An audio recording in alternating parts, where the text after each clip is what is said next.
This is for educational purposes only. Drew and Tyler are 30 years old. Same income, same neighborhood, same commute. Both need a reliable car. Drew walks into a dealership and drives off in a new SUV. Tyler drives 20 minutes to a used lot and picks up the same SUV. 3 years older, 36,000 miles on it. Both feel good about the choice they made. Now they're going to repeat that decision every 5 years for the next 25 years. One of them ends up with $180,000 more in the bank. And it's not the one with the new car smell. What happens between those two trips to the lot is a $180,000 gap that isn't part of the conversation at either dealership.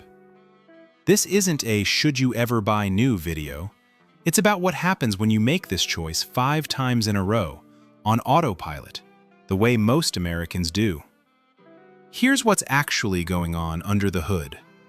Drew pays $48,000 for the new SUV. That's the 2024 average new vehicle price, according to Kelley Blue Book.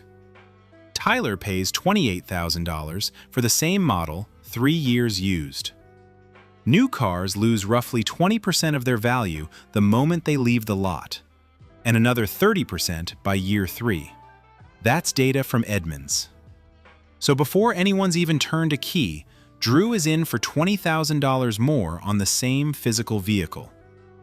But the sticker is just the start. 3 other costs are quietly compounding against Drew. Number 1, interest.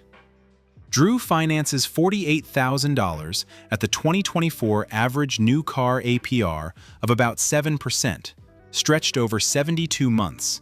That's the most common new car term now. Tyler finances $28,000 at around 11% over 60 months.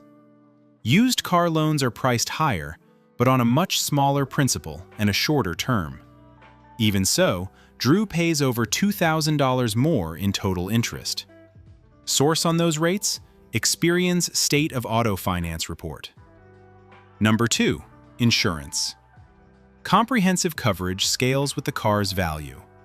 According to 2024 rate data aggregated by NerdWallet, full coverage on a $48,000 vehicle runs roughly 30% more than on a $28,000 one.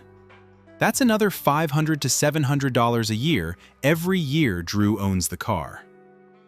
Number 3, and this is the big one, depreciation. Drew sells his new SUV at year 5 for about $24,000. He lost $24,000 in 5 years. Tyler sells his now 8-year-old SUV at year 5 for $11,000. He lost $17,000. Same 5 years, $7,000 wider gap on depreciation alone. Now do this 5 times. At year 5, Drew is $12,000 behind. He doesn't notice. 12 grand spread across 5 years feels like nothing. By year 10, he's $24,000 behind and signing for his second new SUV. By year 15, 3 cycles deep, the gap is $36,000. By year 25, on a cash basis alone, Tyler has $60,000 more, and we haven't even started compounding yet. Because Tyler doesn't burn the savings, he automates them, around $200 a month, into a basic S&P 500 index fund. At the long-run 7% real return, that's the inflation-adjusted historical average, not a best case, it compounds. By age 55, Tyler is sitting on close to $180,000 more than Drew. Same income, same house, same neighborhood. They both got from point A to point B for 25 years. One of them just paid $180,000 extra for the privilege of doing it in a car nobody else had driven yet. Now, to be fair, here's where new actually wins. If you buy a 3-year-old car with no remaining warranty and it turns out to be a lemon, you can absorb $5,000 to $8,000 in repairs that eat right into the savings. New cars also have measurably better safety features, which matters if you've got kids in the back. And if you keep the same car for 10 or 12 years instead of cycling every 5, the depreciation gap narrows. You're riding it down the cheap part of the curve. Certain models, Toyotas, Hondas, the Lexus lineup, hold value so well that the used premium isn't always worth it. So the rule isn't always buy used. The rule is know what you're actually paying for. When you buy new, you're paying for the warranty, the latest tech, and the feeling.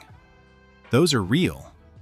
But you're also paying, every 5 years on a loop, for someone else's depreciation curve. That cost doesn't show up on the window sticker. It shows up 25 years later in the size of your investment account. Drew didn't make a dumb choice. He made an unconscious one, 5 times in a row. The dealership keeps the focus on the monthly payment, never the lifetime cost. Buy the car you actually need. Run the math before the trade-in. Let the difference compound.